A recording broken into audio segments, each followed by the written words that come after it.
Good morning, everyone. My name is Kat Miller, and I would like to welcome you to Open Circle on behalf of our steering committee, which is a group of people who make this happen. I'm actually just the mouthpiece. I know people come up and ask me questions. I don't know crap, so it's best not to ask me things, because sometimes I act like I do. It's one of my flaws, but I actually can't give you any real answers. So please turn off your cell phones, and possibly we'll remind you to turn them on at the end. Today's Open Circle mission statement, I don't have a mic. I need a mic. Is today's Open Circle mission statement is going to be read by Janice Taylor. So I guess I'm the one who tests out the mic today. Is it working okay? Well, good morning, everybody. Nice to see you all. And here is our Open Circle mission statement, kindly written in large print. Open Circle mission statement. Open Circle provides a supportive environment to gather for social interaction and to improve our understanding of ourselves, our community, and our world. Presentations span a wide range of intellectual, physical, and spiritual topics. We do not necessarily agree with the ideas and philosophies of our presenters, particularly today. I just want to say that. Bloody hell, Phil. We encourage you to listen with an open mind and to form your own opinions, and especially today. Thank you. Thank you. I would only say that about Phil, right? We love him. He kind of partly runs this operation.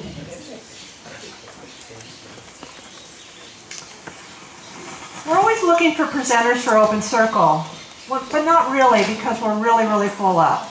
So if you or somebody you know would like to become a presenter, you might want to get a hold of Margaret Van Every or David Bryan. He's not here, and she's not really into it right at this moment. But that's how it would work if you could. And we're about a year out, so really kind of forget it.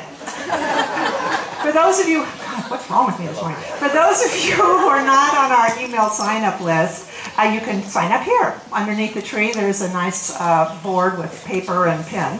And you can do that there, or you can go onto our fabulous website, opencircleajijic.org. It is beautiful. It's timely in that it goes back into time. It has photos and this upcoming stories.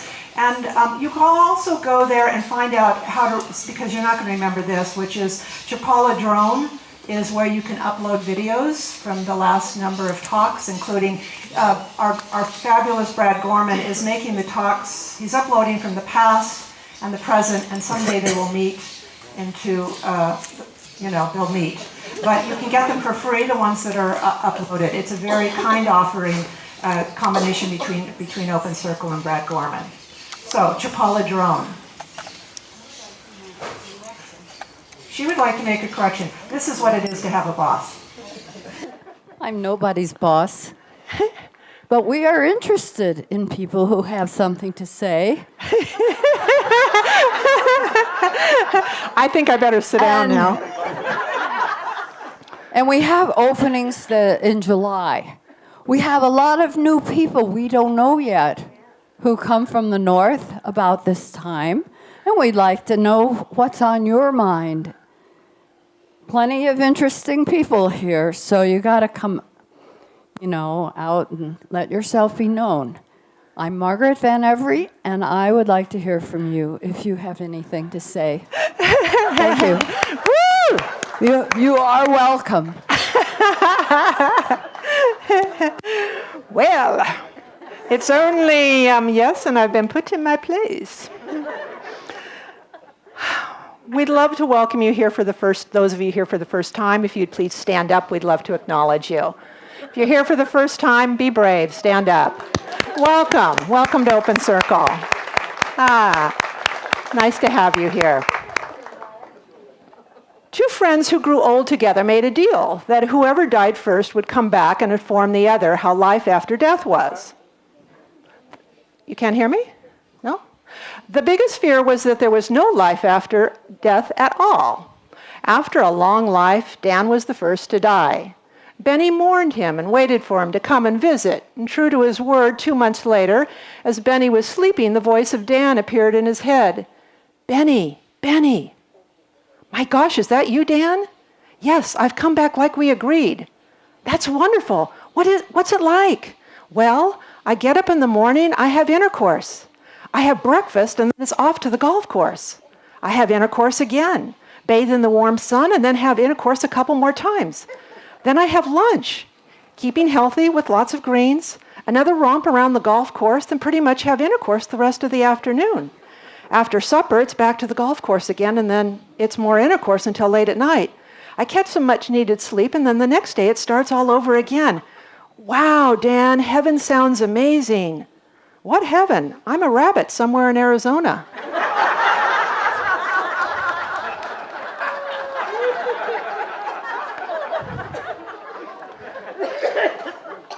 In Canada, the government, in its eternal wisdom, recently passed 2 laws. They are 1, legalized gay marriage, and 2, legalized marijuana. Legalizing gay marriage and marijuana at the same time now makes perfect biblical sense. Leviticus 20:13 says, "If a man lies with another man, they should be stoned." Apparently, we just hadn't interpreted it correctly before.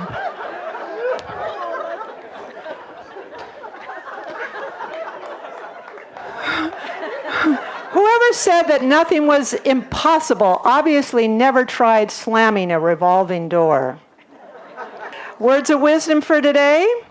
Having sex is like playing bridge. If you don't have a good partner, you better have a good hand. Oh, it sickens me to have to go to these levels to get your laughter. That's scary. An announcement today is out in front of the gate after the talk. There's going to be some women, and they're going to be selling tickets for a mariachi concert that's tonight at the Auditorio. It's a women's mariachi contest. Tonight at the Auditorio. So if you'd like to attend this evening, you'll have a chance to purchase tickets. Next week's presentation,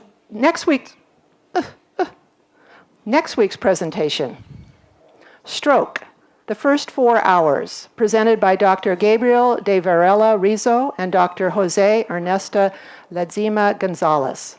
Advances in knowledge, the development of new drugs, and more advanced technology have increased hope for a better quality of life after stroke.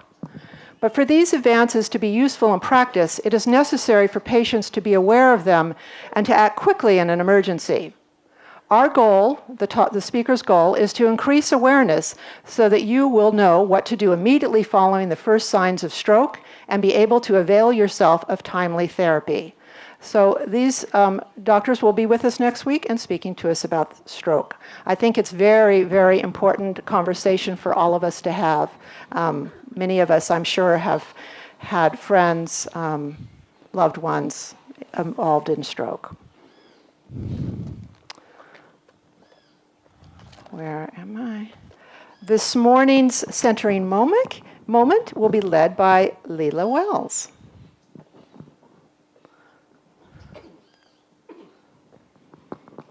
Thank you. Buenos dias. Another glorious day in paradise. Did anyone see that fabulous sunrise this morning? Oh, did you go outside? That's the best thing to do in a sunrise, is to go out there and be a part of it, to be a witness to that. Makes you glad to be alive. It was about 4 years ago that I started pondering the possibility of moving to Ajijic. And I wasn't sure I wanted to live in a place of eternal spring. Maybe some of you had that same feeling. I came here from Asheville, North Carolina, and we have 4 seasons, 3 months each. It's one of the best parts about living in Asheville. Even winter is great because the leaves come off the trees and these mountain vistas open up that you didn't really even know were there. This year, I have to say, November sneaked up on me. How can it possibly be Thanksgiving already? I don't know. I don't have TV in my house, so I don't get to see what's happening. I didn't know anything about blizzards and fires and presidential things that I don't want to know about anyway until I went to somebody else's house. I do a lot of pet sitting, and so I watch TV, and it's like, oh my God, it's snowing somewhere. And here I am, and the sun is shining, and it's beautiful, and I don't even care.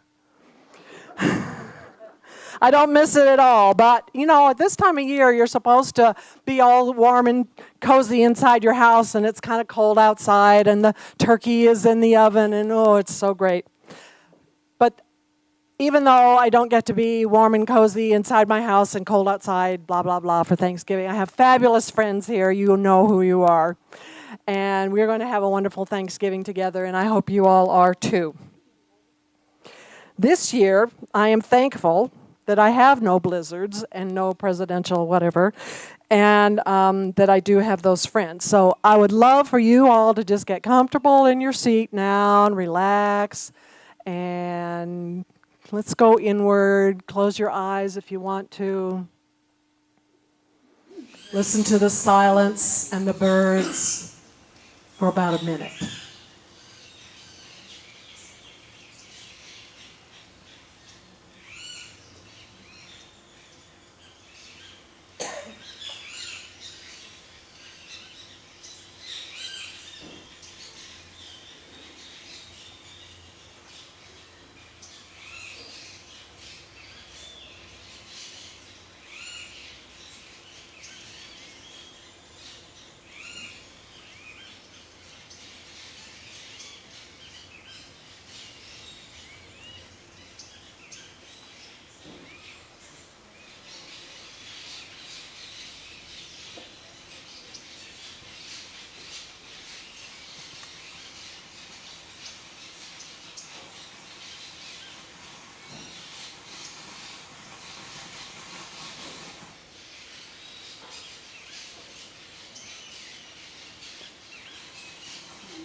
I hope you all are as happy to be here as I am, and thankful.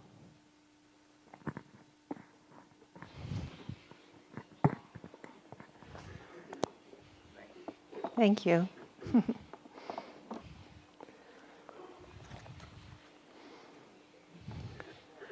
This week's presentation, Think Again, because thinking once might not be enough, presented by Phil Rylett.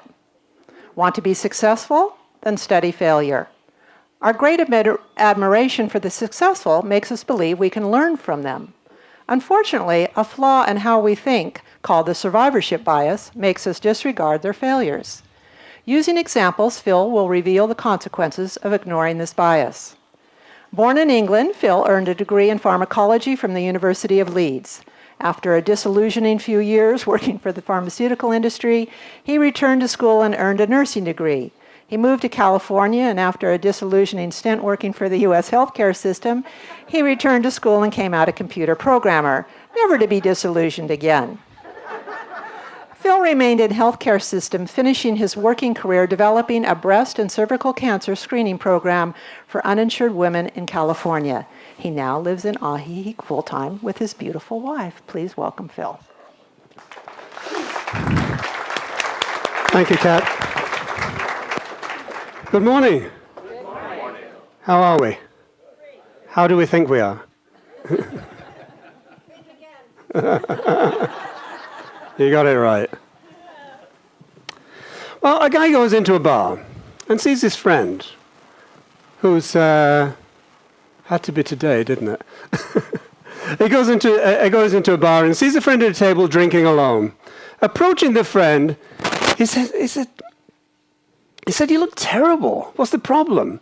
He says, "Well, my mother died in June and left me $10,000.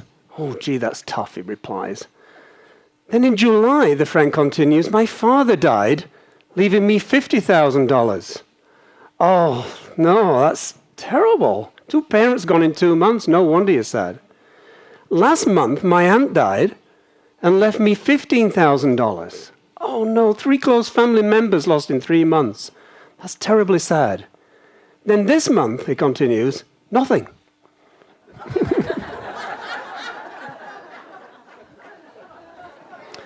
Despite our friend's bad luck and the relative good luck of his relatives that month, the story tells us a little bit about a basic fallacy that we have. And it's sometimes called the hot hand fallacy. Most sports fans recognize this as the streak. There's a strong bias in believing that sequence of similar but independent incidents are somehow related. And it doesn't matter what the statisticians say. You know that Colby has a hot hand tonight and he just can't miss. We simply remember the hits and we forget the misses. Now, before a sibling of the hot hand fallacy is the gambler's fallacy. I don't know whether anyone's aware of this. You've probably heard of this, but there are enough who haven't who keep the casinos in business in Nevada. I got this coin today, and I flipped it 9 times before we came on. And it's a regular coin, but it came up heads 9 times. So if I flip it again, what's the chance? Will it come up heads because we're on a streak? Will it become tails because we're due? Or will it be 50-50? Oh, you're too smart. Now, before I ask you for your guess, let me sow a little seed of doubt here. We know if we toss it an infinite number of times, it's going to land 50% heads, 50% tails if it's a good coin. So surely at some point it has to catch up, right? Now, so think about that one. So it's got to land in tails more than heads in the future. So, but before I flip it, let me tell you what happened on August the 18th, 1913. And this was a casino in Monte Carlo.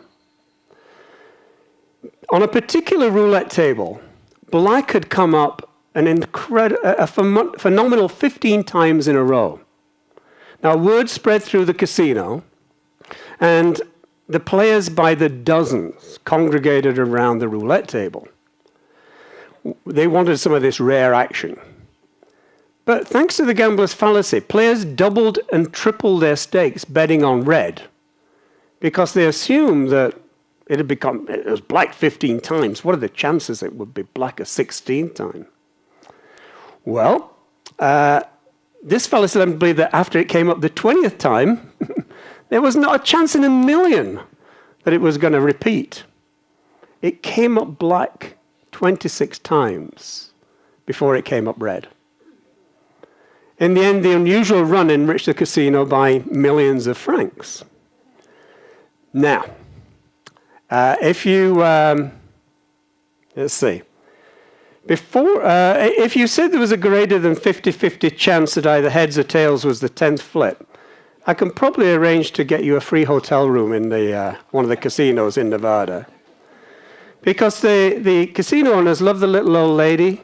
She's sat there at the machine, and she's just feeding the money in, and it hasn't paid out for so long. She's just sure that the next one is going to be it. And if she goes to the bathroom, she'll turn to you, and she usually has a cigarette in her mouth with the ash still on there. And she'll turn to you and say, "If you touch that machine, sonny, you're dead." Right? Because it's due for her. So, what do we think? Well, let me ask this, because I know most of you are got to think 50-50. Anyone think that because it came up 9 times, it's more likely to come up heads on a 10th time? Thank you, Kat. Or do you think it's more likely to come up tails? Because we've had 9 heads in a row. Surely it's going to come up tails. Well, you're all so smart. It's, of course, 50-50. The coin doesn't know. Just let me check. Anyway. I didn't pay attention. I'm sorry. But the odds are always the same every time. It's 50-50. The coin doesn't remember its past action. And now you know about this bias. Will you use it? Well, the chances are no. Because it's so ingrained in our knowledge, you feel that lucky streak. Now, the good news is that the fallacy diminishes with age. Maybe that's the reason you're wrong. So smart. And eventually, experience teaches us that it's not luck that makes the casino owners rich. The owners know how the game works. The punters only think they do. But so what? A fool and his money is still going to be parted in Las Vegas regardless. What you take to Vegas usually stays in Vegas. But there are other fallacies, other defects in thinking that we're not aware of and can have life or death consequences. One is the fallacy of survivorship bias, and this fallacy was on display one time here in Open Circle. It was a woman who believed in certain things were responsible for her surviving breast cancer. And it was a very compelling bias. And actually, my communication with the Open Circle Steering Committee actually led to this talk. But it's a compelling bias, and you do it without thinking. And to do this, we have to visit New York in a New York City apartment in 1941. An apartment a dozen blocks west of Harlem. People were walking by the apartment at the time, had no idea that 4 stories above them, some of the most important work was being done in applied mathematics, and it was tilting the scale of the global conflict in the World War. Now, there were agents of the United States Armed Forces. These were arithmetical soldiers engaged in statistical combat. They were these statisticians. They were assembled from they were assembled at the behest of the White House, and made up of people who had went on to compete and win Nobel Prizes. And the research group was an extension of Columbia University, and they dealt mainly with statistical analysis. And the group was created because the United States needed help with surging technology that just maps and binoculars just couldn't handle. So now the devotion of these mathematical soldiers grew stronger as the war grew bloodier. And they learned that the things they wrote on hidden blackboards and guarded scraps of paper determined who and who would not return home from the war. Now, leading brains in every scientific discipline had eagerly joined the fight. And although textbooks would eventually devote chapters to the code breakers and the creators of the atomic bomb, there were many groups whose stories never made the headlines and that produced nothing more than weaponized equations. One story in particular was nearly lost forever. And in it, a brilliant statistician named Abraham Wald saved countless lives by preventing a group of military commanders from committing a common human error, a mistake that you too probably make every single day. Now, Wald fled his native Germany in 1938 as the Nazi threat grew. All but a single brother would perish in the concentration camps in Auschwitz. Soon after Wald arrived in the United States, he joined this statistical research group and his math colleagues in this secret New York apartment.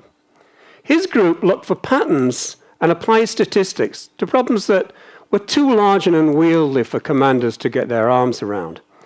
They turned the geometry of air combat into graphs and charts, and they plotted the success rates of bombing sites and bombing runs and other various tactics. But as the war progressed, their efforts became focused on one particular thing, the most pressing problem of the war, keeping airplanes in the sky. Now, in some years of World War II, the chance of a member of a bomber crew making it through a tour of duty were about the same as flipping a coin. As a member of a World War II bomber crew, you flew for hours above an entire nation that was hoping to kill you, while you were suspended in the air, huge, visible from far away, and vulnerable from every direction. Above and below, bullets and flak streamed out to puncture you. You knew that eventually your luck would run out. Any advantage the mathematicians could provide, even a small one, would make a big difference day after day. How the Air Force asked, could they improve the odds of a bomber making it home? Now, the military engineers explained to the statisticians that they already knew that the Allied bombers needed more armor, but they couldn't cover the entire plane with armor, or else it wouldn't take off. So the operational commanders asked for help figuring out where is the best place to put the armor. So what they did was, it was here that Wald prevented the military from falling prey to survivorship bias, an error in perception that could have turned the tide of the war if not left unnoticed and uncorrected. The military looked at bombers that had returned. They recorded where those planes had taken the most damage. Over and over again, they saw bullet holes tended to accumulate in the wings, in the around the tail gunner, the pilot, and down the center of the body. Wings, body, tail gunner. Considering this information, where would you put the armor? They thought where the bullet holes were. Now, Wall said no. This would be precisely the wrong decision. Putting the armor there wouldn't have improved their chances at all. The mistake that Wall saw instantly was that the holes showed where the planes were the strongest. The holes showed where a bomber could be shot and still survive the flight home. It was the planes that weren't there, the ones that didn't return, that needed extra protection. And they needed protection in places that these planes had not. The holes in the surviving planes actually revealed the locations that needed the least additional armor. Look where the survivors are unharmed, he said. And that's where the bombers are most vulnerable. That's where the planes that didn't make it back were hit. So look to the places where there are no bullet holes. Obviously, on the surviving planes, there were no bullet holes around the cockpit, the engines, or the fuel tanks. And the ones that didn't return, well, we don't know. But we know they didn't return for a reason. And that reason must be important. Wald went ahead and worked out how much damage each individual part of an airplane could take before it was destroyed. Engine, pilot, stabilizers, and through a tangled, complicated equation, he showed the commanders how likely it was that the average plane could get shot in those places and still return home. The military had the best data available at the time. The stakes could not have been higher. And yet top commanders still failed to see the flaws in their logic. Their planes would have been armored in vain had it not been for the intervention of a man trained to spot human error. Now, a question should be forming in the front of your brains right now. If the top brass of the United States Armed Forces could make such a simple and dumb error, while focused on avoiding simple and dumb mistakes, thanks to survivorship bias, what does that mean? Survivorship bias, does that mean that survivorship bias is bungling many of our own day-to-day assumptions? And the answer is, of course, yes. Simply put, survivorship bias is your tendency to focus on survivors instead of whatever you would call a non-survivor, depending on the situation. Sometimes this means that you tend to focus on the living instead of the dead, on winners instead of losers, and on successes instead of failures.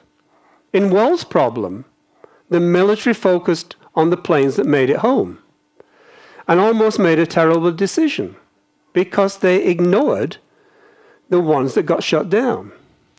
It's easy to do. And after many After any process that leaves behind survivors, and the non-survivors are either destroyed or muted or removed from view, the failures become invisible.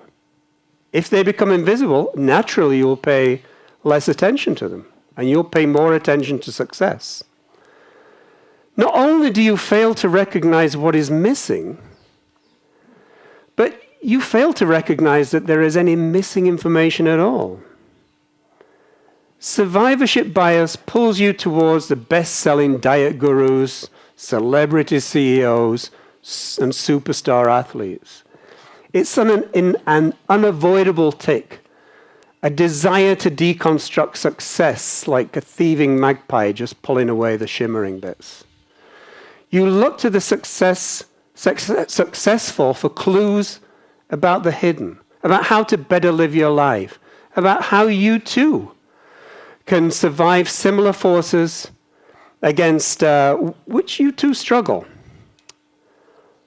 Colleges and conferences prefer speakers who shine as examples of making it through adversity and struggling against the odds and winning. The problem here is that you rarely take away from these inspirational figures advice on what not to do, on what you should avoid. And that's because they don't know. Information like that is lost along with the people who don't make it out of bad situations or who don't make it on the cover of business magazines. People who don't get invited to speak at graduations and commencements. In short, the advice business is a monopoly run by survivors.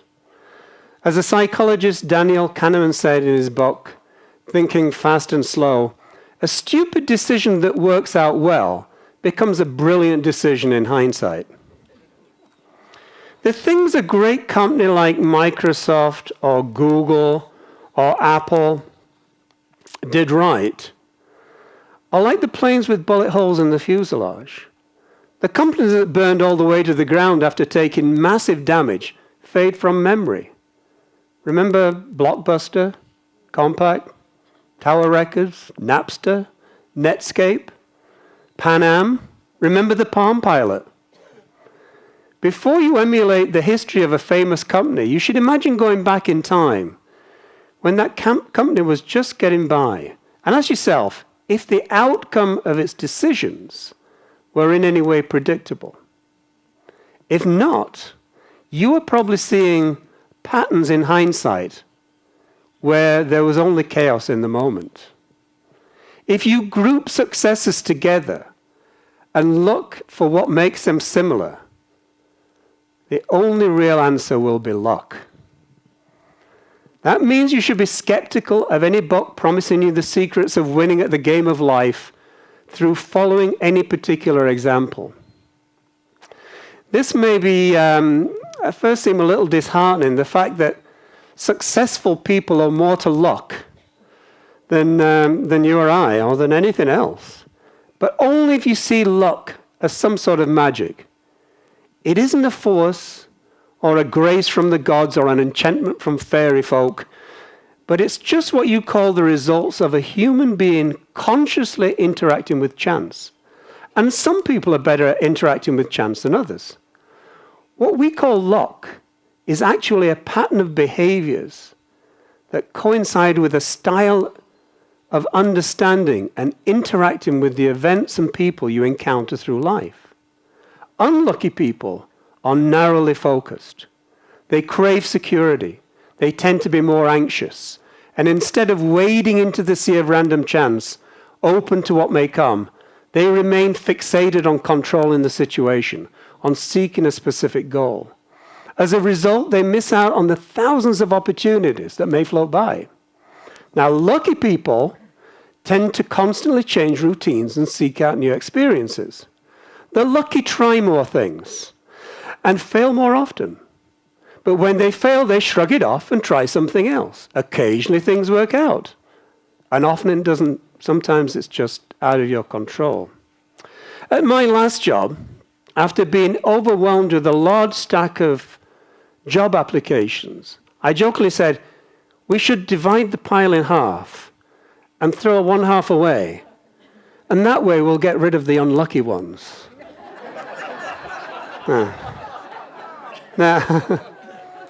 Now we didn't, did we? Survivorship bias also flash freezes your brain into a state of ignorance from which you believe success is more common than it truly is. And therefore you leap to the conclusion that it's also easier to obtain. You develop a completely inaccurate assessment of reality, thanks to a prejudice that grants a tiny number of survivors the privilege of representing a much larger group to which they originally belonged. You succumb to survivorship bias because you are innately terrible with statistics. For instance, if you seek advice from a very old person about how to become very old, the only person that can provide you an answer is a person who is not dead. I mean, do you ever realize this? At a family reunion to celebrate my great-grandfather's 101st birthday, he was constantly asked this question: what's your secret? What did you do? He replied that he liked a shot of whiskey in the morning just to loosen up the system. And after a supper of beef dripping sandwiches, he would drink a couple of bottles of Guinness Stout. Now, one of his great-nephews said, well, you know, my father did that every day, but he died when he was 62. Well, observed my great-grandfather, he just didn't keep it up long enough, did he?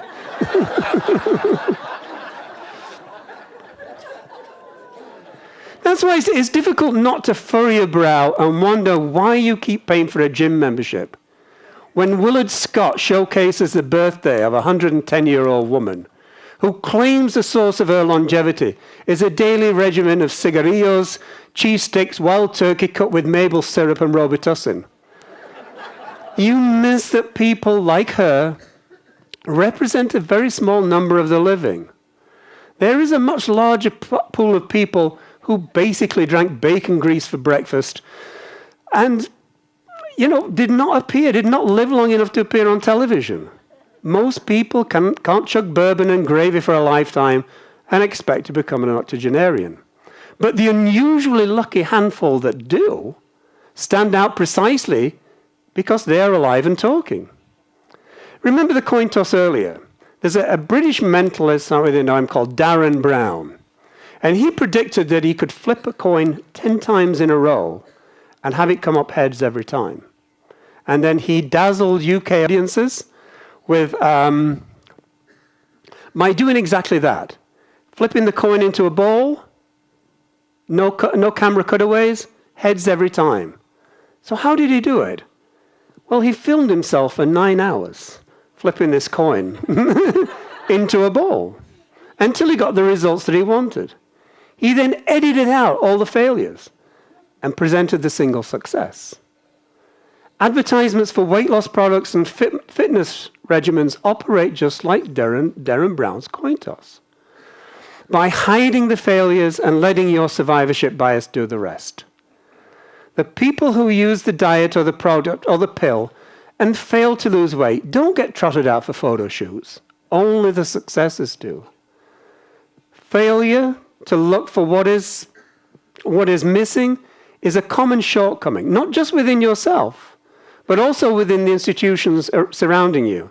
In several jobs in my life, I've been asked to fill out a job satisfaction survey.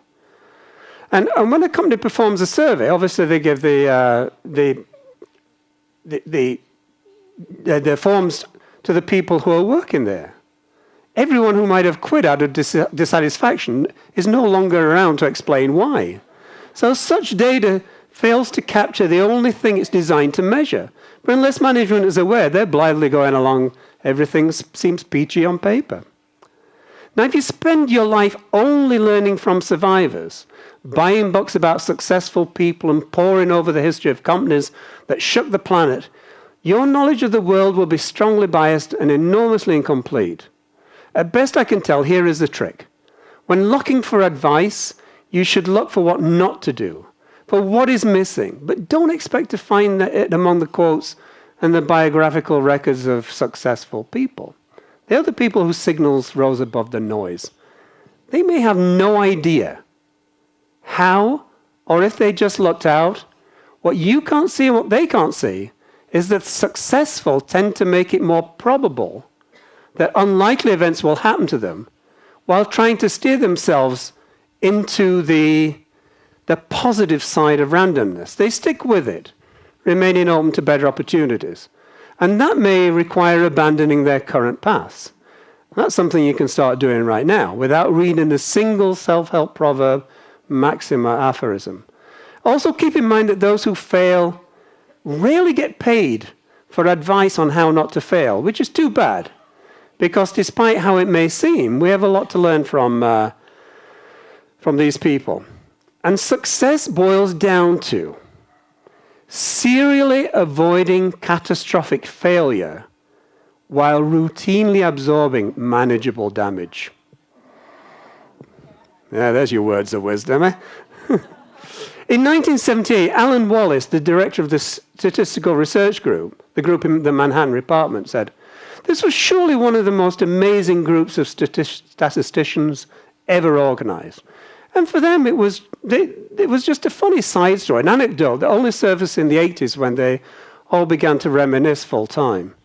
And when you think about how fascinating a story it is, it makes you wonder about the stories we'll never hear. We'll never hear about those numerical soldiers, because they never made it out of the war into a journal or magazine or a book. And that's so much true about what's important in life. All we know of the past passes through a million filters. And a great deal is never recorded. It's tossed aside to make room for something more interesting or audacious. All we will learn from history reaches us from the stories that for whatever reason survived. And that was my concern over the woman who gave the talk on her breast cancer survival. Now, she'd survived breast cancer. That's good, right? I mean, but her advice on successfully beating cancer was to follow an unusual and improved regimen of alternative treatments. In listening to her, what we didn't do is look at the planes that didn't come back. We didn't hear from the women who didn't survive, who did the same thing, who didn't survive. And what did they have to tell us? Well, breast cancer has a high spontaneous regression rate. Some studies put it as high as 20%. This means that that people who are diagnosed with breast cancer who did nothing and received no treatment, surgery, radiation, or chemotherapy, 20% will survive the disease at 5 years or will have died of something else. But the cancer will not have killed them. Of course, that means, unfortunately, that 80% did die. And they were dead at 5 years. Now, the latest figures for treated breast cancer are that 90% of women with breast cancer will still be alive 5 years after diagnosis, and many will be alive decades after treatment. In the US, there are 3 million women living with breast cancer. The difference between conventional treated women and women receiving unproven alternative treatments is a staggering number of women saved. And if you treat early stage breast cancer, the likelihood of survival is almost 100%. So time is of the essence. And recommending that women first seek alternative treatments, to me, is dangerous. So, and usually the decision is made on fear of treatment, because surgery, radiation, and chemotherapy can be horrible treatments. They invade and poison your body. Yes, you will feel terrible for a time, and it will not always be 100% successful. So how seductive is it when you read on some alternative medicine sites that cancer doesn't kill you, cancer treatment kills you? But if you're one of the fortunate 20% who have been statistically blessed to have survived without conventional treatment, your perspective is going to, and your story is going to be different. You will believe that what you did, what these pioneers of alternative medicine did to you, was responsible for your survival. But many studies have shown that having no treatment gives the same outcome as having these unproven treatments. The survivor is deceived in the belief systems will prevent her from seeing the truth.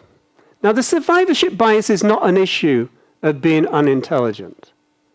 It's a deep-seated defect in our thinking that served us well when we faced predation and being some other animal's dinner. Actually, it's only a defect when we have time to consider and think about our decisions. A luxury our ancestors didn't have when confronted by the rustle of a possible tiger in the tall grass. Was it the wind? Was it the tiger? You didn't really have time to ponder this. But this defect exposes our inability to reason when we are dealing with statistics and odds. Now, I'm sure we all remember Steve Jobs, of Apple Computers fame. I think we can all agree he was very intelligent. Now, he was diagnosed with pancreatic cancer, and normally pancreatic cancer is a death sentence. Even if you find it at the earliest stage, the 5-year survival rate is about 10%. Most cancers are discovered after they have spread, and the survival rate for pancreatic cancer is less than 2%. It's dismal odds. However, there's a rare form of pancreatic cancer called neuroendocrine tumor. The survival rate of this cancer, if discovered before it is large enough to be staged, is close to 100%. Now, survival rate drops quickly with time. If it grows big enough to stage 1, your survival rate drops down to 65%.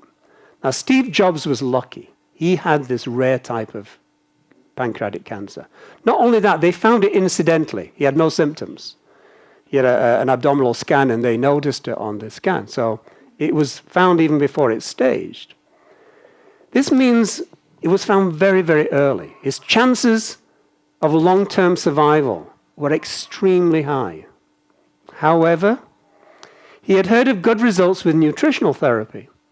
He said he didn't want his body to be violated with surgery or chemotherapy. He had heard of success stories with this approach, the nutritional approach.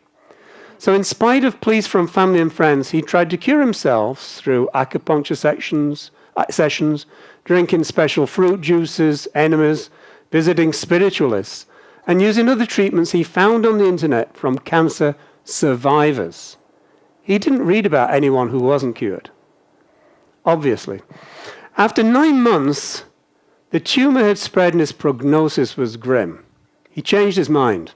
And despite throwing every resource he had at the problem, including DNA sequencing, he had a liver transplant, it was too late. His cancer had spread and he died too young, and unnecessarily too young.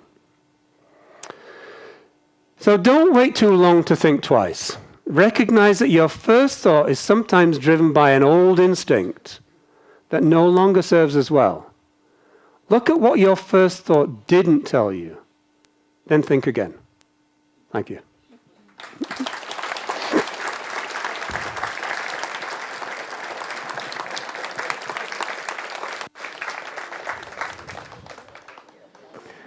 Thank you. You're welcome. Questions. If you have questions, comments, or you'd just like to tell him he's wrong, just raise your hand. We'll bring you a mic. And if you'd please stand up, hold the mic close to your mouth, and ask your question, and he'll ramble about something. Yeah. At least I'll make something up. Let's see. Here we go. You could stand up, please. Appreciate it. Thank you. Hi, Phil. Hi. Is this on? Yep. Okay. My name is Harold Green. I really enjoyed your talk. So is life just random? Well, would it be a depressing answer to say yes? Yes. I mean, life. I wouldn't say random. Life is random, and it's a consequence of things that happen, right? Sure. It's only our reaction to them where we can make the difference. Things will happen to us that we have no control over. Right. And we're surrounded by things happening with everyone else that we cannot control.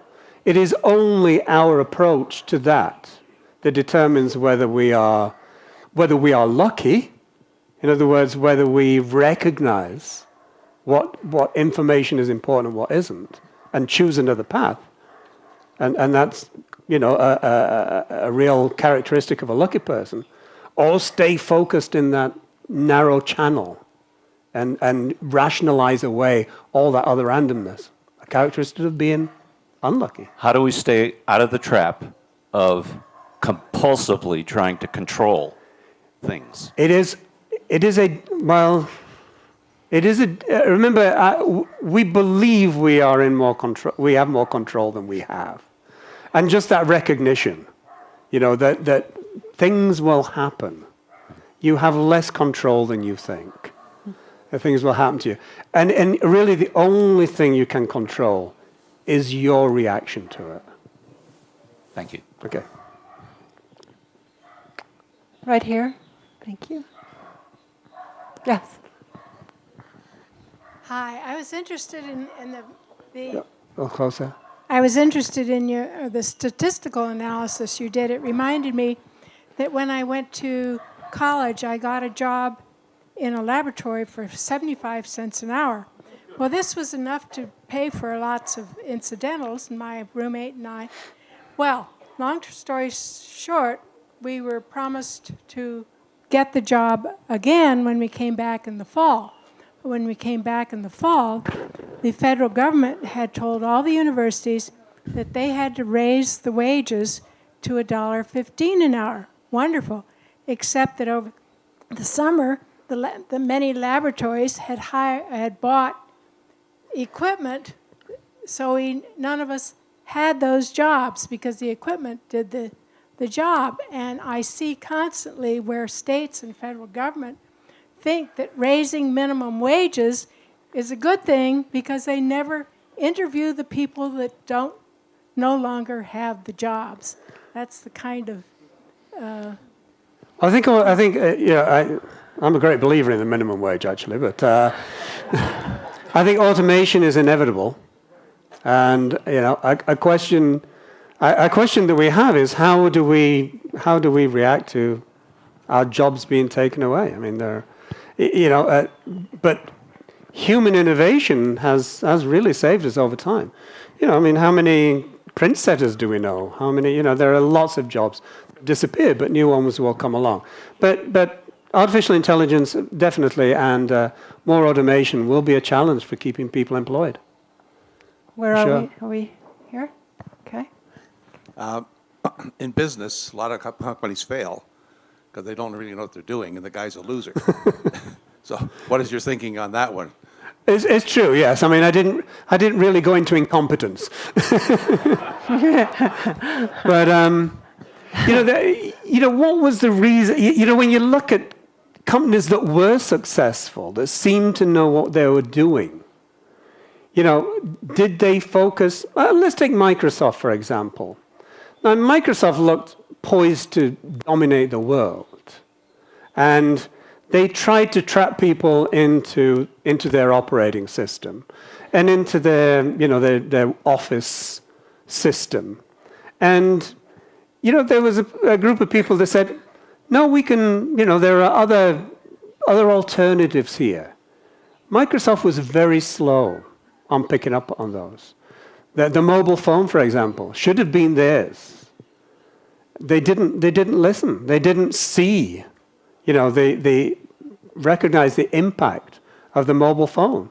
Windows has a mobile phone operating system. How many have one? I mean, it just virtually disappeared. So, yes, there's incompetence, and there's also just a failure to appreciate some of the other information that is surrounding you. They looked at their own success and thought they could continue. In the back. Yeah, Sergio. Oh, you just reminded me of how we do this in our schools, because we always emulate the successful and try to write programs to make more people successful, but we don't really look at the kids who dropped out and why and what we could do to make changes to keep them in. Yeah, oh yeah, absolutely, absolutely. And now, I mean, one time I never had an exit interview when I left a company. I think now it's quite common. People want to know why you left. And they finally figured out that, yeah, that information, why you left with you. And, there was a lot of important information for the company. And so, exit interviews, I believe, now are commonplace. But when I started the job, you left, and it was like, wave of the hand, and that was it. A lot of valuable information was lost. So, I agree that, we should, especially in the schools, we should recognize that success is not quite as easy as we make it out to be, because the failures disappear from view. Yes. Yeah. My name is Michael. I have a question about the black swan phenomena. Are you familiar?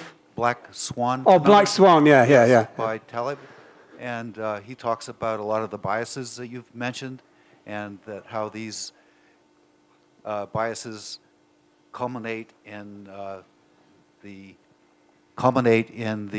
appearance of these unexpected events, which throw everything off track. Yeah. Was there a question? Comment about a question. Okay. Just if you were familiar with the the work. The survivorship bias is only one of many, and I want to emphasize it's not a question of intelligence. They're innate. We weren't really designed to understand statistics. Okay. This is our last question. So, Phil, I really enjoyed everything you said about success and failure, but I noticed living down here that attitudes about success and failure are quite different. And I'd like just to know how you're defining success and failure as it relates to this talk. Ooh. She's a plant to check out your intelligence. Really? Whoa. No, I've used the classical definition of success. People who rise and become famous But personal success, I agree. Personal success is personal success. That is something, my idea of personal success is in some way accepting my lot and being grateful for it, being very happy for it. And I'm not a very ambitious person. I don't think I would find that same degree of happiness in attaining the level of success that some people are driven towards. That's a personal decision. In this case, I was only really pointing out how the famous, they rise to the top. Those are the ones that we see, and those are the ones that we seem to, for some reason, I'm not sure why, we seem to admire. We do, unfortunately, admire celebrity and people in position regardless of their personal qualities. I'll leave that on. Said I wouldn't get political. Yeah. La la la la la la. And with regards to this culture, I think was the second part of her question. What do you see here? But you're talking more about the personal, right? Well, I think this is a very self-selective group. I think people who come down here, tend to be